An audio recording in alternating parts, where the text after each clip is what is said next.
All right, what's up, guys? VV back with another video. And in today's video, guys, we are going to be checking out my favorite hero, Viserai Runeblood. Now, I have checked, I have done an entire video on Viserai before where I kind of break down every single Runeblade card that was available about a year ago. And I will link that video in the comments section below. And as for this video, I'll have everything linked, in the general description, everything timestamped where you can hop around wherever you want to. But let me give you a quick idea of what today's video is going to be about. This is going to be a very beginner-friendly video where I'm going to introduce new players to Viserai Runeblood. So we're going to be talking about some really basic stuff in here. If you're a more veteran player, this will probably bore you to tears. But at the same time, hey, stick around if you just want to hear about Viserai, because this is my absolute favorite hero. It's the hero that got me into Flesh and Blood. And I'm going to talk more about that as we get into it. But yeah, we're going to be breaking this hero down and really doing the basics for how to play a Runeblade hero, because this should also help you when the new Runeblades come out in Rosetta, which is right around the corner, about 2 months away, 2.5 months away. Excuse me. About I think 2 to 2.5 months away, Rosetta's coming out, and there will be 2 new elemental Runeblades in there, Aurora and Florian. I've already done a video on that. I will link that in the comment section below as well.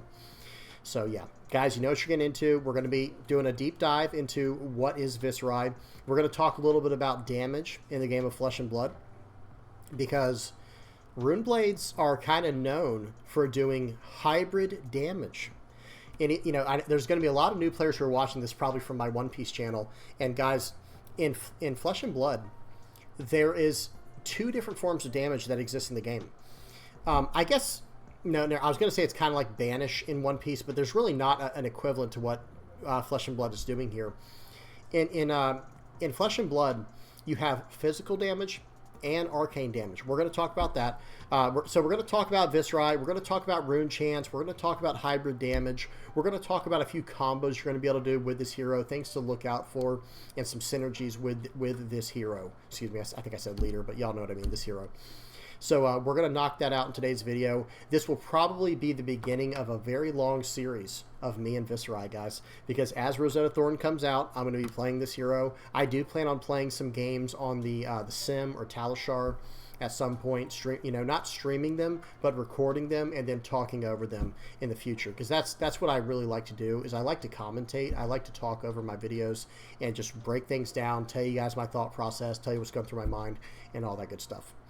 So you know what you're getting into, okay? This is going to be an all-out Viserai video for beginners. Excuse me. We'll be looking at what you see in the background here, doing some synergy, and then we will end the video off on. We'll look at some of the Rosetta spoilers. There's not a whole lot to look at just yet. Not much has been spoiled just yet that we can use for Viserai, but maybe we'll make like a little wish list at that part of the video. Okay, so let's do this, guys. Let's hop into it. And first things first. What better way to start off than just reading what the hero does? Okay, so this is Viserai Runeblood. He is a 4 intellect, 40 life leader. That is totally standard. And he is a Runeblood. He is a Runeblade hero. He has, whenever you play a Runeblade card, if you have played another non-attack action card this turn, you're going to create a Runechant token. Okay, so the reason it's worded that way is it is trying to check if you've already done a non-attack action. Now you can start playing Runeblade action cards, attack or non-attack action cards, and you're going to start making Runechants. It's still confusing, right? What does that mean? What does all that mean? Excuse me. So notice at the bottom of this card right here, don't worry about the name is up here, Bequest the Vast Beyond. This is the pitch value. This is the cost. I'll talk about that in a second. Down here is where the attack would be, but this is not an attack action card. And then down at the bottom right here is where the defense value is, or the block value. Okay. This card is a Runeblade action card. Now this card over here, Arknight Ascendancy, is a Runeblade attack action card.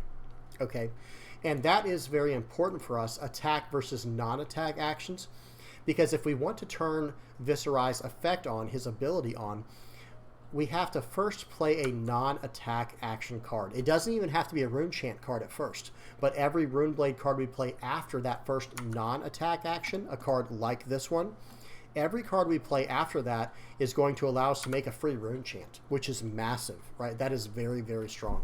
And we're going to check out some combos we can do with that a little bit later on in the video.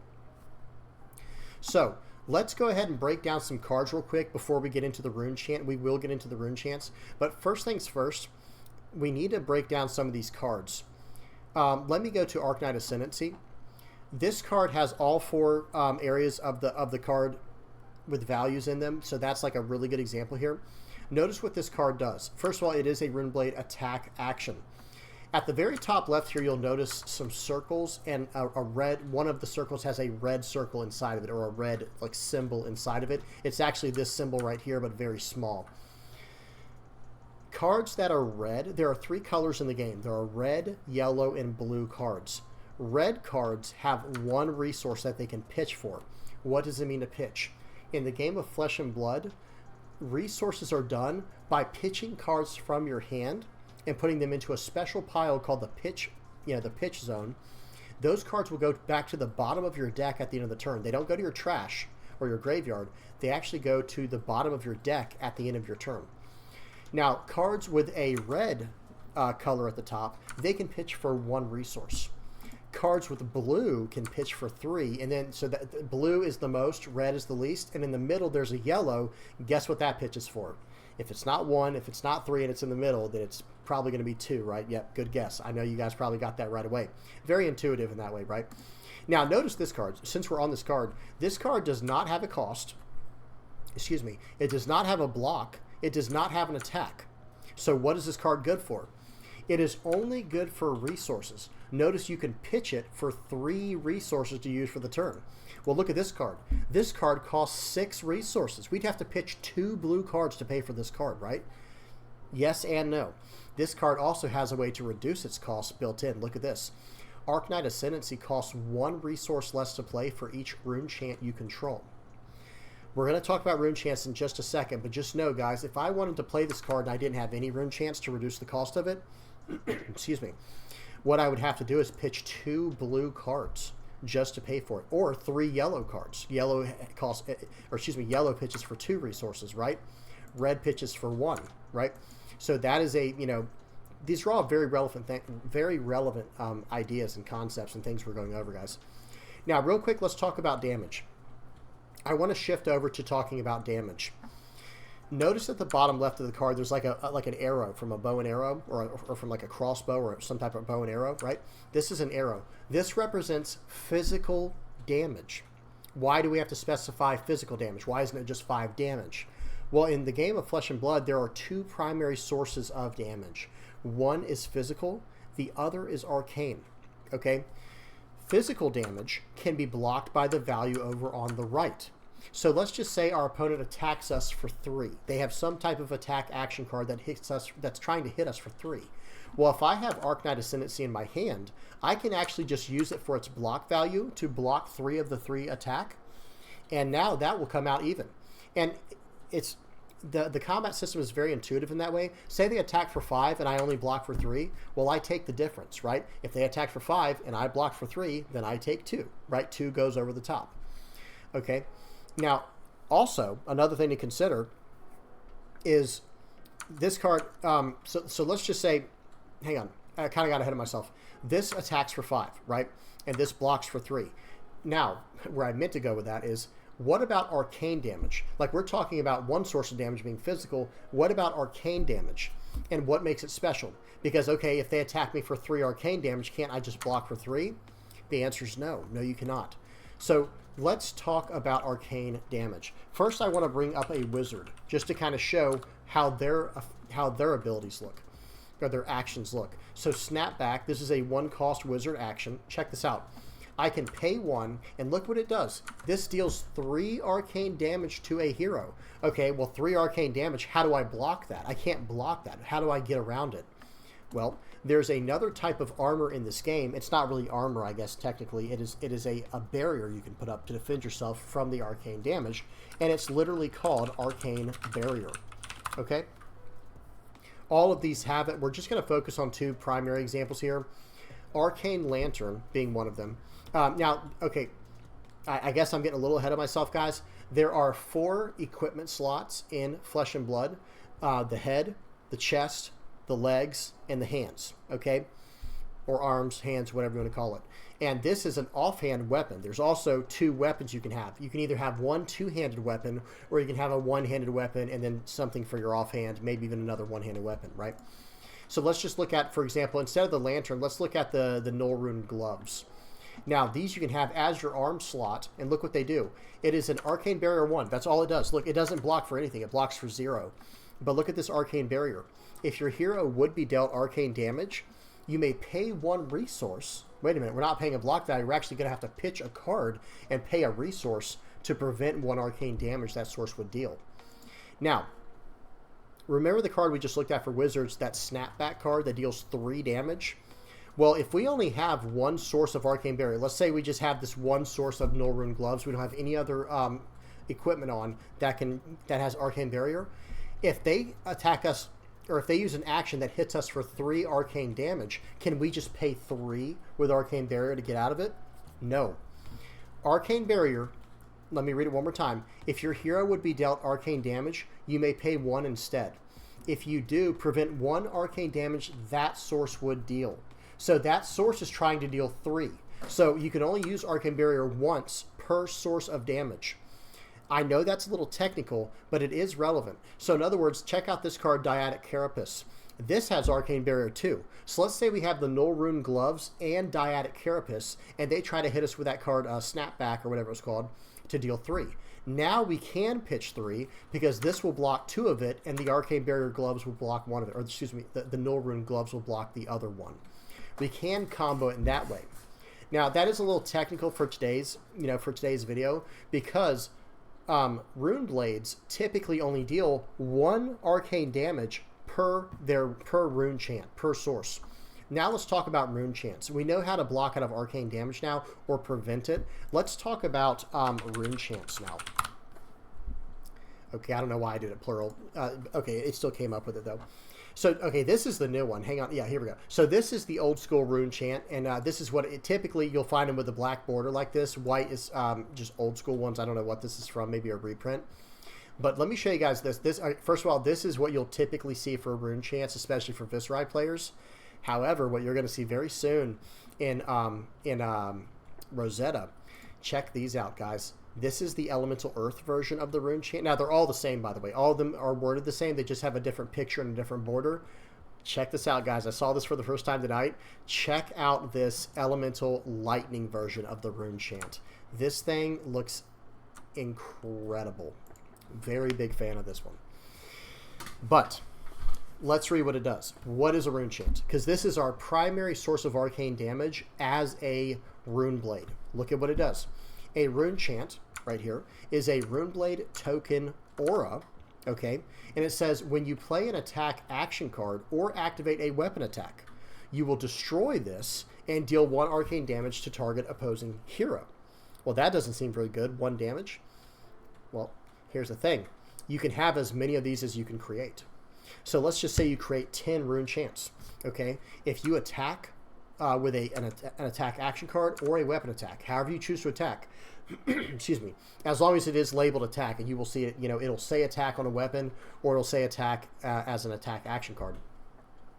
If you attack, it will crack your rune chants, and it will crack all of them at one time. It's not like if you attack once, you can activate 1 rune chant. No, you actually don't have a choice. Whenever you attack, all of your rune chants that you control, that you have, will crack at one time. They will all be destroyed at one time, and they will all deal 1 individual source of arcane damage.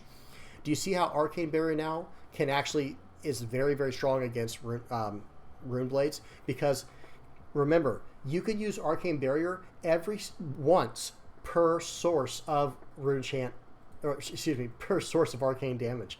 So each rune chant is 1 individual source of damage. So in other words, if they have 1 source of Arcane Barrier, they can pay for as many rune chants as they can afford from the resources in their hand. So it's not like it's totally broken or anything, but it is a very powerful form of hybrid damage. Okay, so now that we know what rune chants do, let's go back to our hero. All right, let me go back to here. And actually, this part we can move over to the actual, I made an example for us. Whoops, we're going to look at that in a second. So what I wanted to show you guys, let me go ahead and make these a little bit bigger. Can I make it even bigger? Actually, this is fine. Okay, So for this example, now we kind of have an idea of what Viserai does, right? Viserai, whenever you play a Runeblade card, if you've played another non-attack action card this turn, you can start to create these Runechants, okay? Now, how are we going to get Runechants? How does Viserai work? What kind of combos can we use? Well, here's like one of my favorite ones. I do like to run this card called Gorganian Tome. Notice this card, by the way, guys. Very peculiar, very strange looking card. It has no attack. It has no block. And it doesn't even have a pitch value. You can't even pitch this for resources. However, look what it does. This is a legendary card. Legendary in this game means you can only have one of them. Look at what it does. Draw X cards where X is 1 plus the number of Gorganian Tomes in all graveyards. So really what that means, like a quick translation, like a real easy translation, is you're going to draw one card and then it has go again. What is go again? For those who are not aware, you can only do one action a turn. So in other words, if I try to play Shrill of Skullform, this card doesn't say go again on it. So I can just play that and that's it. I can't play anything else. However, a card with go again says, okay, I can play this card and then I can play a card like Shrill of Skullform and in my turn or something like that, right? But don't worry, let's talk about a really powerful combo now. Let's try to put all the pieces together. And if you guys have any questions, any new players with questions, please put them in the comment section below. Let's start cashing in on this value here. So, all right, so let me get this right. If I've played another non-attack action card this turn, whenever I play a Runeblade card, I can create a Runechant? Yes, you can. That's correct. So, let's start off with a Gorganian Tome. Okay? We play out Gorganian Tome. Now, that is a non-attack action card, isn't it? That's a generic action. So that is a non-attack action card, right? Like Amplify the Arcanite. See how it says attack at the bottom? That is an attack action card. Shrill of Skullform is an attack action card. But Malvreon Skies is not an attack action card. It's just a Runeblade action, right? Gorganian Tome is just a generic action. Generic is a card that any hero can play. Like even though Viserai is a Runeblade hero, anyone can play generic cards. However, only a Runeblade can play Runeblade actions or whatever, right? You see how that works? Now, hear me out. Let's start this turn off by playing out a Gorganian Tome. We have now satisfied the middle clause of this card where it says if you have played another non-attack action card this turn. So now let's start creating some Runechants. Now we're going to play out Malvreon Skies. Malvreon Skies these were both 0 cost, right? Gorganian Tome is 0 cost, Malvreon Skies is 0 cost. The next Runeblade attack action card that you play this turn gains go again, okay, as long as it's a Runeblade attack action card. And if it hits, you're going to create 3 Runechant tokens. Oh, and what's that at the bottom? Go again. So, now, we've played out Gorganian Tome, and we just played out Malvreon Skies. Well, what is that going to do? That's going to create a Runechant for us from our hero's effect, from our hero's ability. Now, we still have go again. We could still do things this turn. All right, well, let's just say we want to play Shrill of Skullform. Well, first of all, it costs 2 resources. Well, how are we going to pay for that? Let me remove this one and put the yellow one in, since we were talking about yellow earlier. Look at the top left of this card, guys. You see the circles up there? This can pitch for 2. So let's just pretend we pitch this card for 2. Well, not pretend. We can do that. If this is our hand, so remember, the Gorganian Tome drew us a card for the turn. For those who are not aware, we're only going to have 4 cards per turn, right? That's how this hero works. I'm not going to get into the arsenal right now. That's more advanced. Let's not talk about that currently. Let's pretend we had 4 cards in our hand. Okay, the first card we played out this turn was Gorganian Tome, which drew us another card. So let's say these 4 cards are what's left, the Shrill of Skullform. So let's remove the Gorganian Tome, and here's the 4 cards we have left. Now, I want to play out Shrill of Skullform. But, excuse me, then we also played out Malvreon Skies, right? So we have played out Malvreon Skies, and now I want to play out the Shrill of Skullform. Well, this costs 2. So I'm going to have to use this yellow card here. I will pitch this for 2, and now I will play the Shrill of Skullform. Okay, that is going to create another Runechant. Remember, we played out the Gorganian Tome, and then played out the Malvreon Skies to create 1 Runechant. Now we're going to play out Shrill of Skullform to create a second Runechant, and we're going to attack with the Shrill of Skullform. Okay? Now, Shrill of Skullform will bring our first Runechant with us. I know this is technical. think about it, you know, feel it out in your mind, like think about what's going on here. The Shrill of Skullform is going to crack the first one that we made. Even though it's going to make another rune chant, it's going to crack the first rune chant that we made. So one arcane damage is going to come across the board first at our opponent, and they can choose to counter out of it if they want to, if they have Arcane Barrier to use. But then, look at what this card says. If you have played or created an aura this turn, rune chants or auras, right? Shrill of Skullform gains +3 physical attack. So this ends up being a 2-cost, deal 7 physical, and we dealt 1 arcane from the rune chant. And by the way, we created 1 rune chant as well, right? Now, here we go. Now, let's say that it hits. Well, what happens if the card hits? Didn't we have something on Malverion Skies that does something? That's right. If this hits, create 3 rune chant tokens. Okay, but who cares? Our turn's over, right? This card doesn't have go again. Well, what else does Malverion Skies say? It gives the next Runeblade attack action card you play this turn go again. So now we're going to get to go again, and let's pretend it hit. So now we have 1 rune chant still floating from playing Shrill, and we got 3 more from the Shrill of Skullform hitting. So now we have 4 rune chants. Well, wait a minute. What is this other card we have in our hand? Amplify the Arknight. Look at this. It costs 3, but we don't have any more resources. We can't play it, right? Not quite. Check out how this card works. Amplify the Arknight costs 1 resource less to play for each rune chant we control. Remember what I was saying for this example? We have 4, so we can play this card for free, and it will pop all 4 of those rune chants to send out our opponent's face, and then come in for the 6th physical that it comes in for normally. And what happens as well? Since we played a Runeblade action, we're going to create another rune chant for the turn, for the end of the turn. So do you see how like it starts compounding all of this extra damage as long as we can chain all these effects together? Or not effects rather, but these actions together, and to get more and more value out of them. It's extremely powerful, right? Where we can start getting more and more damage from our hero's effect by being able to chain all these cards together and getting all these very powerful rune chants on the board. It powers up our cards. It starts dealing hybrid damage to our opponent. It becomes very hard for them to survive, you know, and to block out of, to counter out of. So really good stuff there. And I'm not going to get into anything too technical, guys, but I do want to show you guys one more card that really, hey guys, if you like numbers, okay, let me add this card to the deck. So check this out, guys. There's one more card I really want to show y'all. I'll show you a few more, actually. There are some other really powerful Runeblade cards. This card is called Mordred Tide. So you remember all the shenanigans we were just talking about, creating rune chants every single time we play a card from our hand, right? Every Runeblade card, right? So Mordred Tide, look at this. It's a 0-cost card with go again. And look what it does. Until the end of the turn, if you would create a rune chant token and instead create that many +1. So in other words, that's right. Every time we were creating a free rune chant just by playing out a Runeblade card, it would create 2 of them whenever on the turn that we play this Mordred Tide card. That starts becoming very, very powerful. And that's a very common theme. I will say that. That's a very common theme within the Runeblade stuff. Like that's part of the package. I just want to show you guys a few really cool cards. Rune Flash, and then let's do Swarming. There it is. So these cards, notice what's going on here. Rune Flash. Oh, this card costs 1 less to play for each rune chant that I control. Okay, very good. What about Arcane Ascendancy? Oh, this costs 1 less to play for each rune chant that I control. You see how that's a major theme within the Arknight's, you know, arsenal. He really wants to capitalize on having a lot of rune chants down. And then lastly, you have cards like this. I'm going to read through it real quickly. This is a very powerful card, guys. Check this out. 0 cost, it blocks for 3, it attacks for 3, but listen to what it does.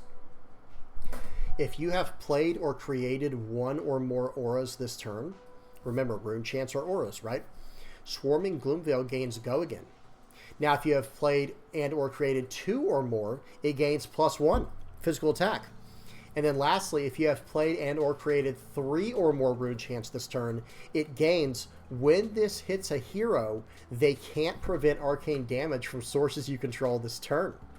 So all of a sudden, if this card hits, your opponent cannot prevent arcane damage for the rest of the turn, which allows you to, you know, set up some really big combos, right? Very powerful stuff.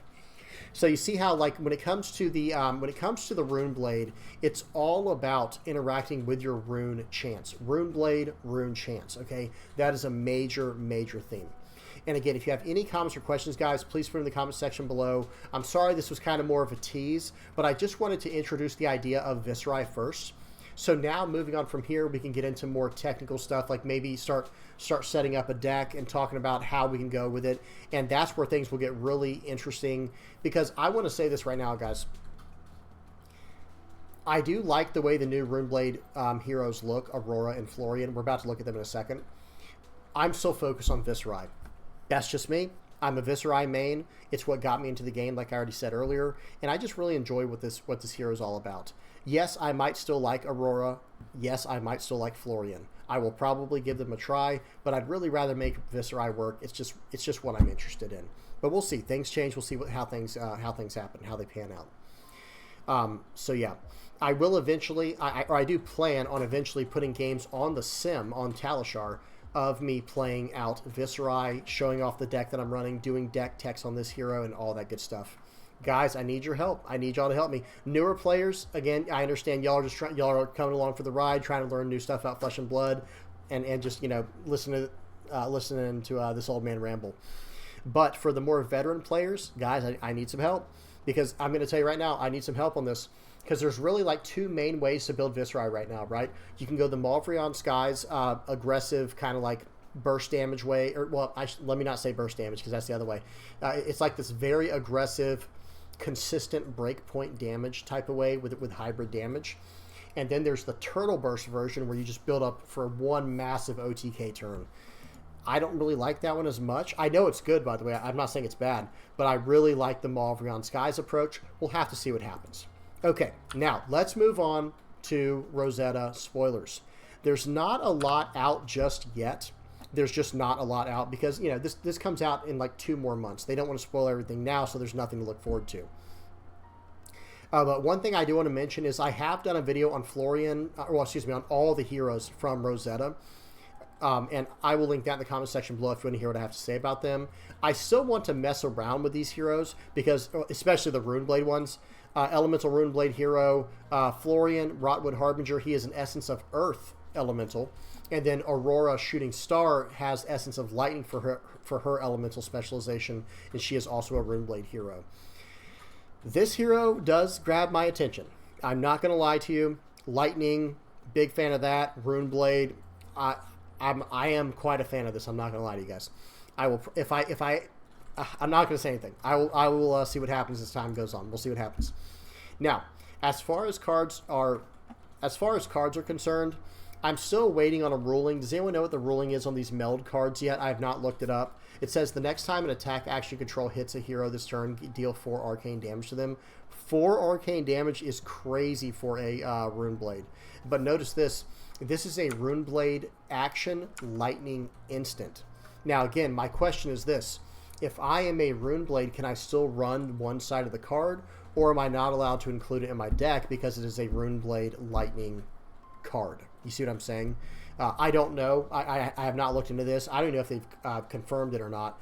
But I would really like... This burn-up card looks like it might be a lot of fun to play with. 0 cost, by the way. 0 cost. Anyway, we'll have to look at that later, get some confirmation later. But other than that, there's not a whole lot to look at. Excuse me. There's not a whole lot to look at. These are just lightning actions that have been shown. This lightning form, pause and read it if you want to know what it does. Fry, this is also lightning action. Pause and read it if you want to know what it does.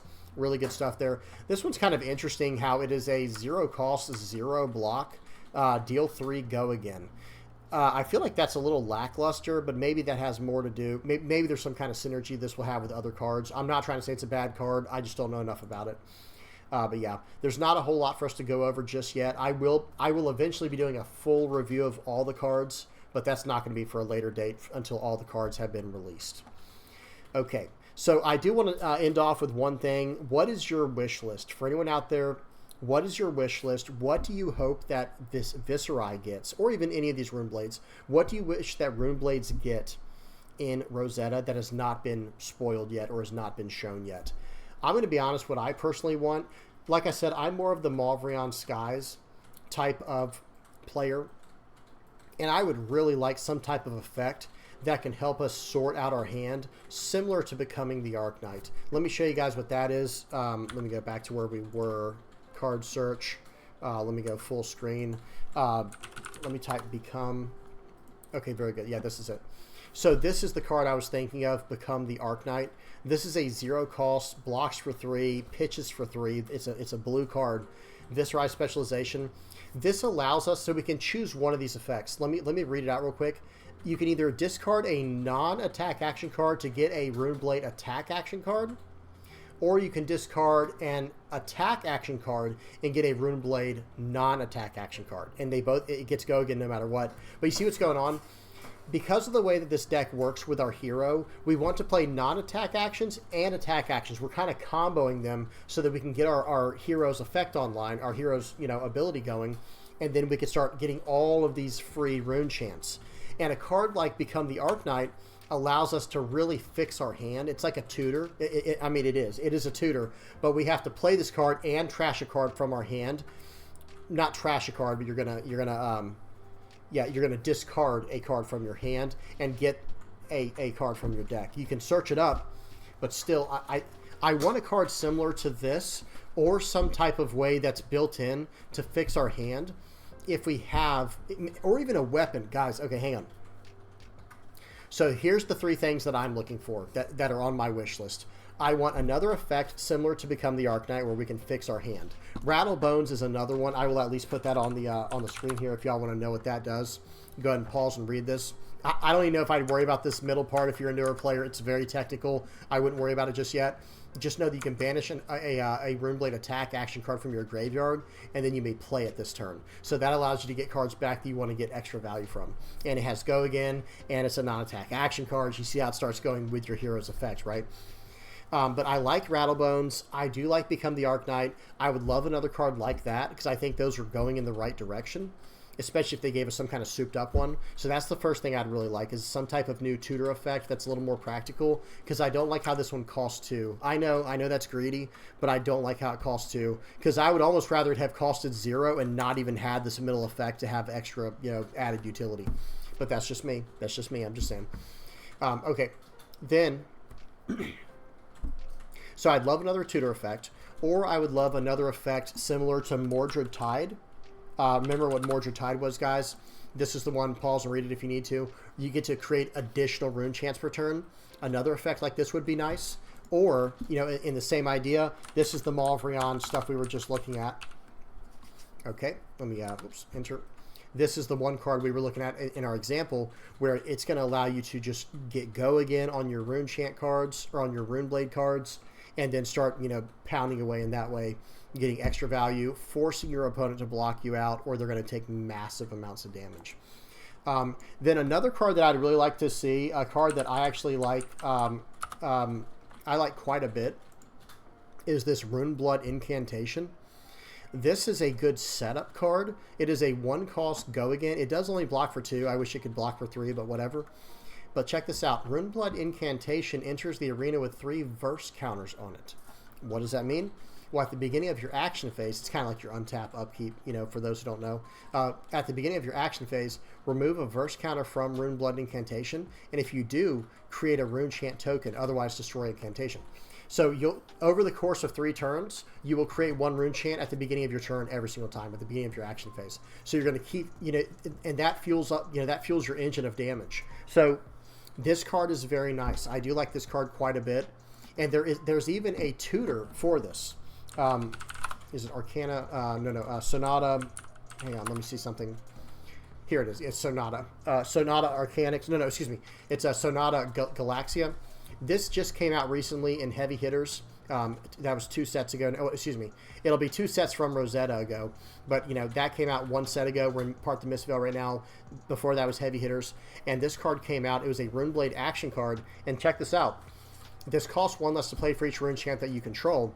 And then you can search your deck for a Runeblade aura with X cost or less, or the cost of X or less, and put it into the arena, then shuffle. If X is 2 or more, you get to have Go Again. So this does allow you to search up auras like we just saw in the incantation. But at the same time, I'd rather just have some type of new incantation or some new type of aura that's always generating your your rune chance.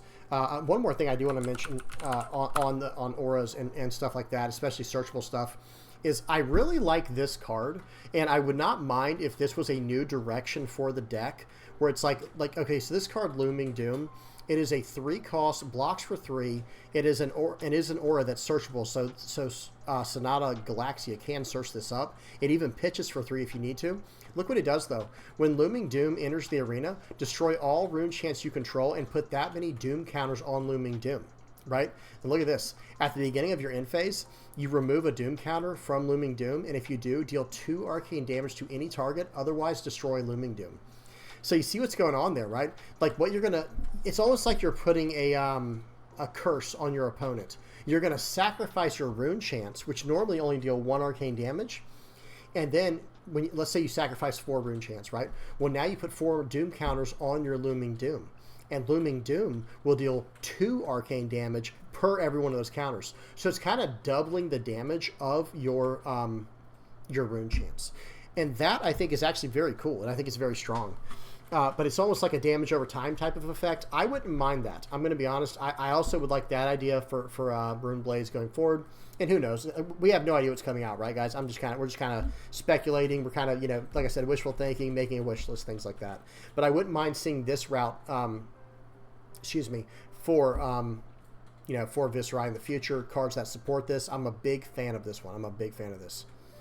And I think that's about it, guys. That's all I can think of off the top of my head. Those are the cards that immediately came to my mind. I also wouldn't mind seeing a card similar to this for, let me go to Command and Conquer. I would love to get just some really powerful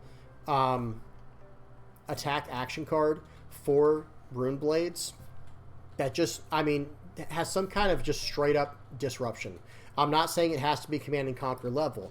I'm just saying, wouldn't that be cool if we had a card, let's just say we had a 2-cost, attacks for 6 physical, and then blocks for 3, and says, if this card hits, then, create some rune chance. Almost, and give it go again, maybe? I don't know. Well, no, I don't know. Maybe that'd be too strong. Don't give it go again. Never mind. But I'm saying, I guess we'd be able to give it go again, though, with, something like Malvrion. But I'm saying, I want a little more disruption, and I don't want it in the way that, is it called Volition? Let me see something. Yeah. I don't want, not to say this is a bad card. Please do not misunderstand me. Not to say this is a bad card. It's called Consuming Volition. This is another Rune Blade action. I want disruption, but I don't know if I want it quite like this, where this is just a 1-cost for 4 that's already, kind of below rate. But the idea is, if you've dealt or deal arcane damage this turn, Consuming Volition gains. If this hits a hero, they discard a card. So they kind of can get around this by just pitching for 1, however much arcane damage you tried to come in for, they can just get out of that and then take the hit for 4 and just ignore your turn. I do wish we had a little more punishing disruption. Because again, I want more effects along the lines of Malvrion. And I almost wish that it didn't have to be printed on a card like this. Just give us a card that has go again, and if it hits, give us 3 rune chance. That's what I want. I want a card that's especially if it was a 0 for 4. You ready for this? 0 for 4, block 2. If this hits, it doesn't have go again, right? If this hits, create 3 rune chance. Where it's now they have to commit 2 or they're giving us 3 rune chance. Something along those lines. Again, I'm not saying that's the perfect balance. Don't be oh, that card's broken. That's not what I'm trying to say. I'm just trying to say I need a card similar to that where we can actually cash in on some value and force them to try to block out so we have some kind of way to deal with that. Another thing, like I said, I'd really love to see a new weapon. So let me show you guys. This is the weapon that is attached to Viserai. You can use other weapons. But this is a Rune Blade weapon, and it's how do I say, it's attached to Viserai. What I mean by that is it is connected to him. So if he ever gets Living Legend ruled, this card will go with him. Okay, this is a pay 2 to attack. If Nebula Blade hits, create a Rune Chant token. But check this out. If you've played a non-attack action card this turn, Nebula Blade gains +3 attack until end of the turn, +3 physical. pay 2 to deal 4. It's not exactly great, but it is at least built into a weapon where it is like recurring value for just 1 card in hand. You know, so technically it's still a, you know, 1 card deal 4 if he can pitch for 2 or more. So this card is okay, and I have seen decks built around this. Like I will say I think there's 3 decks that I've seen for Viserai that I've seen do well, like in tournaments, like just through research. Turtle Burst, which we talked about. Malvrion Skies, which we talked about, and the other one was like some type of Nebula Blade. It looked like a 4 damage breakpoint build, to be honest, and I think it did pretty well. I'll have to try and find that for later, but that build seemed really sweet, really cool. But here's what I would really like. Okay, actually, before that, I want to show Reaping Blade. Whoa, all kinds of cards just came up. Excuse me. So this card I was looking for. This is another Runeblade weapon. So check this out. Once per turn action, I can just pay 1 to attack for 3. That I'm a big fan of as well, because then I can play more red cards in my deck and not I won't have to worry about pitching 1 to just deal 3 damage real quick. It's not 4, it's not a breakpoint, but hey, if they want to give me a card for that, that's a card for a card, right? I pitched a card, you gave me a card, okay, we're pretty much even. So yeah, I do kind of like that. But the card that's gone, so this card right here, okay, hang on. Let me, oh, there it is right there. It was right in front of me. So this card right here, Rosetta Thorn, this is the card that I really wanted, and I ended up getting it, ended up paying money for it, and then it got banned. I got Living Legend through Briar.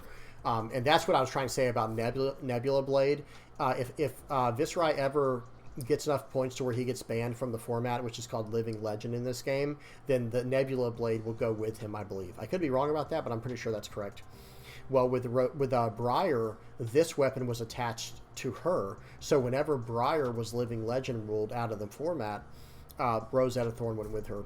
And that made me very sad as a Viserai player. I didn't even play Briar. I did not play Briar whatsoever. But Rosetta Thorn, I sure do miss this card. I sure do miss this weapon. Because look at this, guys. Once per turn action, pay 1 to attack. So pay 1 to deal 2 damage. Okay, well, that's even worse than Reaping Blade, right? Not quite. Read what it does. Whenever you attack with Rosetta Thorn, if you've played an attack action card and a non-attack action card this turn, it deals 2 arcane damage to the target hero. So it actually is like a 1-cost deal 4. And it's not just deal 4 where they can like block with a card, then block with a piece of equipment to get out of it easy, or do a 1-card block reaction. Or defense reaction, excuse me. This card is like just a straight up bully, where it's like, no, I'm going to deal 2 physical damage and 2 arcane. And so if they're running Arcane Barrier 1, they can't even block out of it fully. They can only block out of one of them. So really, really powerful effect here. I'm a big fan of this one. Speaking of that, I do want to mention one more card, too, that I wouldn't mind seeing some type of another print for. This Reduced to Runechant card. I really like ideas of this defensive reaction version of Viserai. If there were a few more defense reactions, then I think I could get behind the Turtle Burst version. Because this card right here, check out what it does, guys. So Turtle Burst it hoards as many Runechants as it can, and it throws them all at their opponent in 1 turn where they can't get out of it. It ends up being an OTK. Well, this card right here, Reduced to Runechant.